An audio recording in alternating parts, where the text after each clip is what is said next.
Pero Oh. andyan na pala si Attorney Ligutan. Mm. Kamustahin na natin na Maan. Magandang hapon po, Attorney Ligutan. Sandro, tsaka Maan, magandang hapon.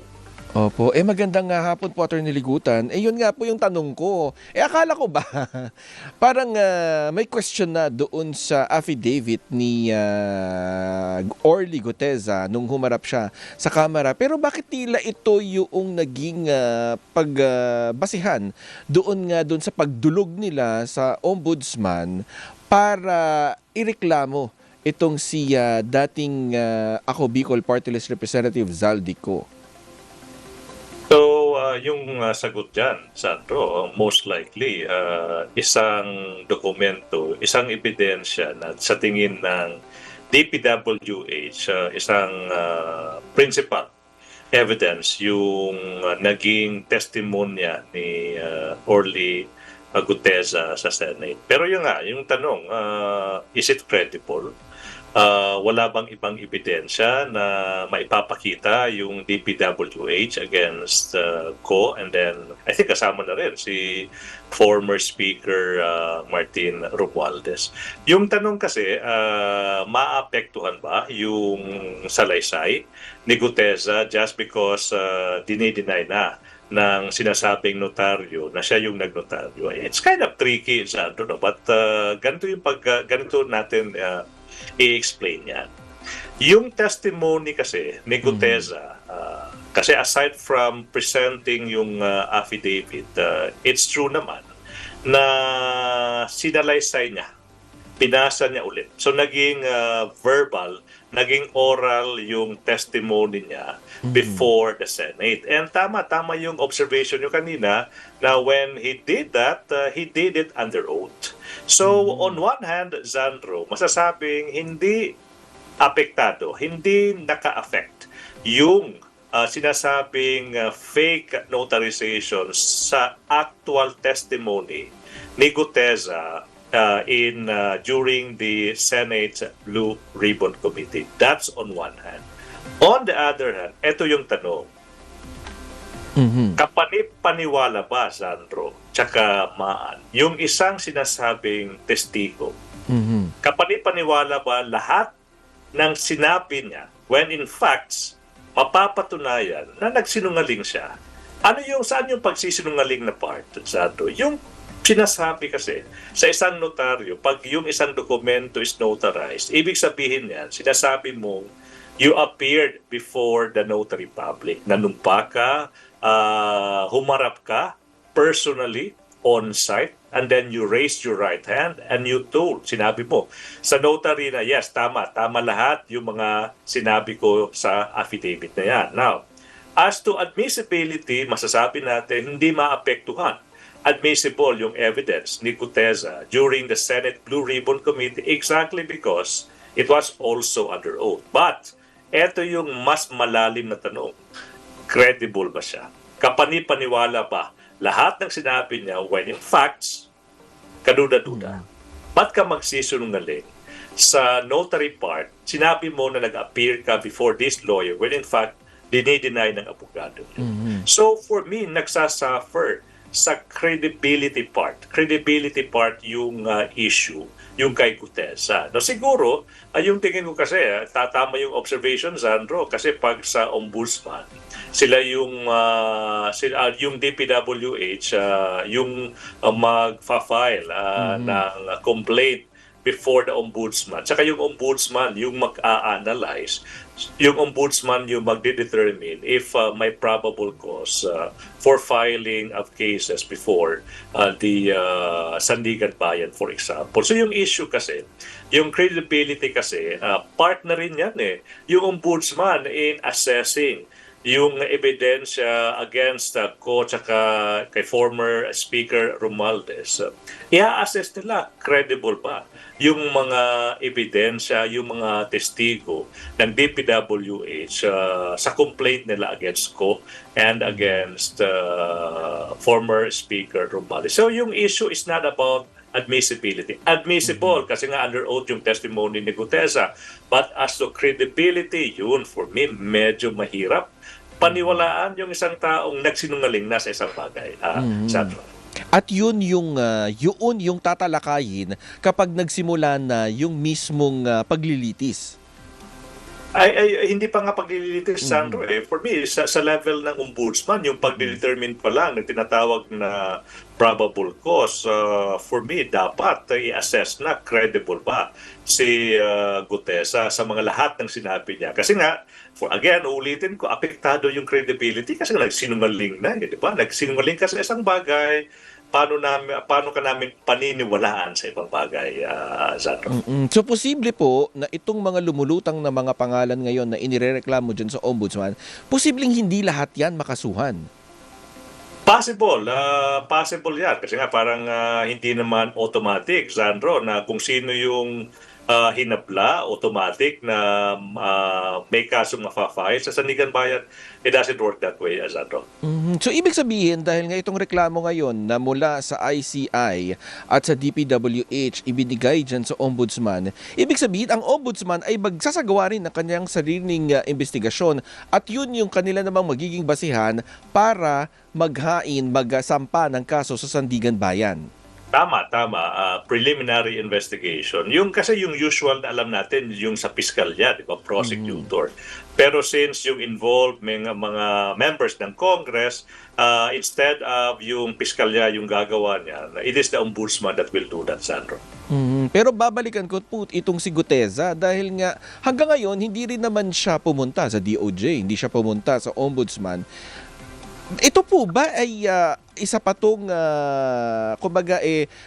pagpapakita kung gaano siya ka-credible dahil nga wala na siya eh. Kumbaga ang pinangahawakan lang sa ngayon na ebidensya galing sa kanya o impormasyon galing sa kanya ay yung kanyang naging verbal testimony lang diyan sa Senado. Kasi nga yung alam natin, Sandro, usually pag may mga tinatawag na mga star witness, ito yung mga star witness. Usually hindi naman lang isang interview 'yan di ba? Supposedly, usually, Sandro, yung mga tinatawag na mga pasabog, mga bombshell, mga tinatawag natin na mga star witnesses, hindi lang 'yan sa isang body, tetestigo, a-appear yan sa mga pagdinig sa DOJ, pero alam natin, di ba, it's recorded. He was invited by the Department of Justice, but hindi siya nagpunta doon. For me, malaking question mark. Nagbigay ka na nga, nag-submit ka ng affidavit that dinay-deny ng notaryo. Sinabi niya na kasinungalingan lahat ng sinabi mo sa affidavit exactly because hindi ka nga nag-appear sa akin. Pero ito pa, hindi lang yan, Sandro, no? Mas malala pa dyan, no? Kasi yung explanation ng notaryo publiko, sabi niya, yung address na ginamit sa affidavit na sabi daw na ito yung address ng notaryo, mali. Yung book number, yung document number, lahat mali. Yung seal, notary seal, yung lahat, sinasabi ng notaryo, lahat mali. Lahat ng notarization part mali. So yun, for me, we should not just let this pass. Isa tong bagay na dapat pagtuunan pansin, not only by the DOJ, not only by the Ombudsman, but also by the Supreme Court the Supreme Court of the Philippines. Kasi parang it goes into the integrity ng tinatawag nating notarization sa ating mga dokumento, Sandro. At puntahan ko naman po dahil nga may mga personalidad na humarap dito sa ICI, do sa isinagawa nilang mga pagdinig. Pero itong si dating Ako Bicol Party List Representative Zaldico, hanggang ngayon hindi pa rin umuuwi ng bansa. Ito pang pagganitong hindi talaga nagpa-participate doon sa legal process nung sa investigasyon at kung ano pa. Anong ibig sabihin nito sa kaso? From a legal perspective, Sandro, walang bisa. Walang bisa. Lahat ng sinabi ni Zaldico, yung part 1, part 2, part 3 na video na. Walang bisa yan. Hindi yan admissible in evidence, hindi yan credible supposedly. Kasi nga, napaka-unusual. Medyo kaduda-duda, Sandro. Kasi nga, ulitin ko, yung mga testigo, supposedly, mag-execute yan. ng tinatawag natin na affidavit. Tsaka mag-a-appear yan in person, di ba? Mag-take oath yan. Sasabihin ng mga witnesses that they will tell the truth, nothing but the truth. Pero yung in the case of yung kay Zaldico, kaduda-duda, video, tsaka part 1, part 2, part 3 pa. Kung yung intensyon ng isang resource person or ng isang testigo like Zaldico is to tell the truth and nothing but the truth, walang alternative. Dapat magpakita under oath, hindi pa video lang. Eto attorney, kapapasok lang na balita na mayroon ng warrant of arrest. Kung nakahanda na ba to o inilabas na laban kay Zaldico at 17 pang iba. Kasama na rin yung mga taga SunWest Corporation. Dito, attorney, makikita na natin na mukhang uusad na, no? Itong investigasyon, lalo pa kung maaresto si Zaldi at mapapabalik sa bansa. Attorney. Yes. Well, for me, malaking development yan. The fact na may warrant of arrest na against Zaldico and 17 others, I think obvious, hindi na uuwi si Zaldico kasi nga may nakaambang warrant of arrest. Ulitin ko, no, ano ba yung silbi ng mga videos na yan? Part 1, part 2, part 3. Pero attorney, yes. Ano ko lang, kung halimbawa ganun ba siya katapang magsalita doon sa kanyang video, dapat matapang din siyang harapin, no? Yung pagpapauwi sa kanya. At kung talagang yun nga, may katotohanan sa mga sinabi niya, di ba marapat lang na gawin itong sworn affidavit para nga magamit sa investigasyon at magamit sa korte, attorney. Agree 100%.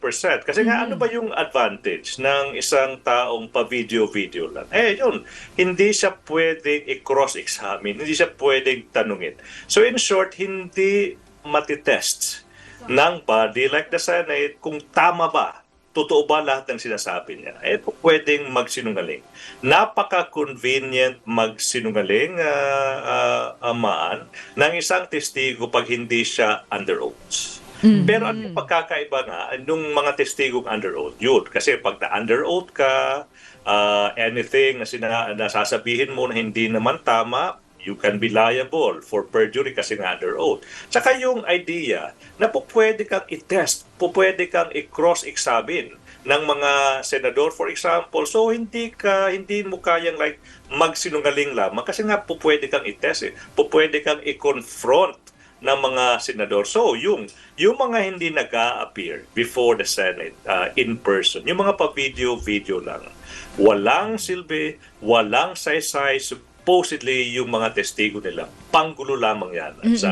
Pero parang hindi ko rin nakita doon sa sa mga video niya na parang halimbawa, magsusorry, I am sorry. Yung sa mga paratang sa kanya, di ba? Parang wala siyang pag-amin. At dininay pa niya na ni isang kusing wala daw siyang nakuha. Yes. Kasi di ba parang lalo tuloy lalong hindi ka maniniwala because una, hindi ka naniniwala sa denial. Pangalawa, tapos sasabihin pa na walang ginawa o hindi siya sangkot na anuman dun kahit barya ni Singkong Duling. Alam mo, Sandro saka yung sabi nga iba, okay na sana, di ba? Pero sasabihin mo kahit piso, nako, parang okay na sana, di ba? Okay na sana. Yun, supply yung part. Uy, kumita pa siya. Alam mo kung bakit? Sa views. 9 million isang video 9 million yung nakita ko. Siguro, kumita pa. Monetize ba yan? Na-monetize pa. Pwede nang monetize. Pwede na monetize. Oo. Pero Attorney Ligutan, ngayon lang bago pumasok itong programa, flash report yung arrest warrant na sinasabi mismo ng ni PBBM na meron na at yung 17 iba pa na kaugnay nga dyan sa isinampang reklamo. Ano po ibig sabihin nun? Dahil nga merong arrest warrant na.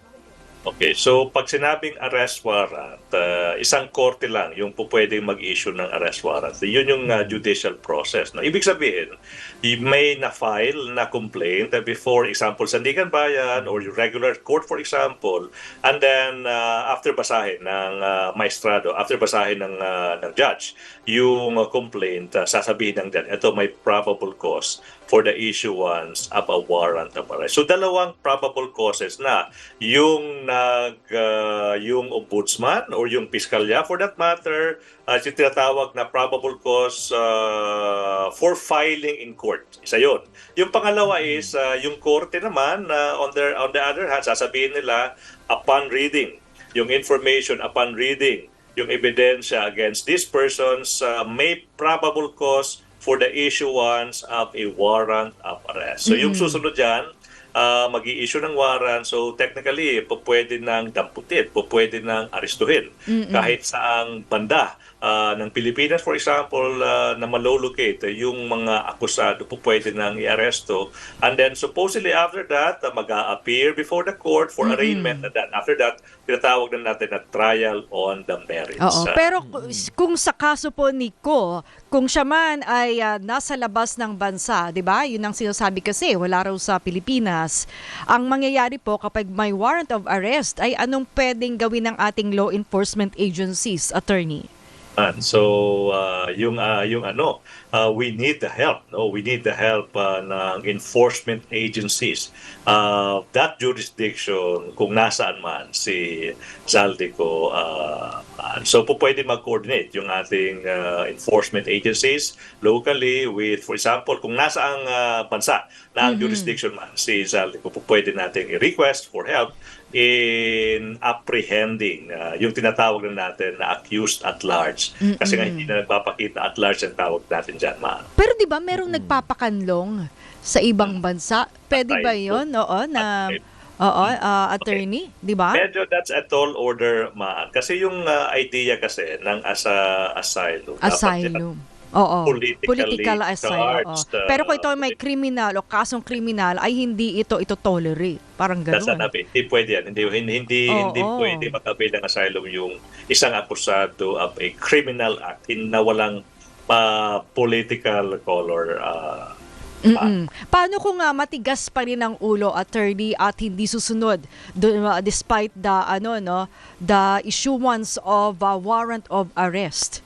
Anong mangyayari, attorney? So, yung sabi sa batas, hindi po pwede mag-proceed to trial. Wala kasing trial in absentia sa criminal cases in our jurisdiction. So yun, yung magiging epekto niyan, ma-archive yung kaso. Ma-archive, yung ibig sabihin niyan talagang i-hold in abeyance yung proceeding, ihintayin yung moment na po pwede ma-arresto ulit or ma-arresto na supposedly, finally, yung akusado. That's the only time na po pwede mag-proceed yung kaso. Pero kahit naka-archive, hindi pwedeng tumakbo yung tinatawag natin na prescriptive period, yung prescription. So walang kawala. Walang yung akusado like Zaldico po, forever magtatago sa batas yan na hindi madidismiss yung kaso niya just because hindi pa siya nahuhuli. That will haunt him for the rest of his life, man. Oh, yan. Kaya ang mahalaga, umuwi na siya, attorney, Supposedly. Wag pa video, wag yung pa part 1, part 2, part 3. If you know the truth, kung sa tingin mo, alam mo ano nangyari, magpakatotoo ka, umuwi ka, harapin mo lahat ng yung accusations against you, patunayan lahat ng mga accusations mo against yung mga taong na-mention mo, and you do it under oath. Walang alternative to that. Sabi nga sa kanta, umuwi ka na, Zaldi. Ayan hindi ko siya kinanta. Pero di ba, parang ganon yon yung linya na yon. Di ba? Ayan, happy weekend! Attorney Amando Vergil Ligutan, Senior Lecturer ng UP College of Law. Maraming salamat sa pagsama sa amin ngayong hapon, sir. Thank you, sir. Magandang hapon, Zando tsaka Man.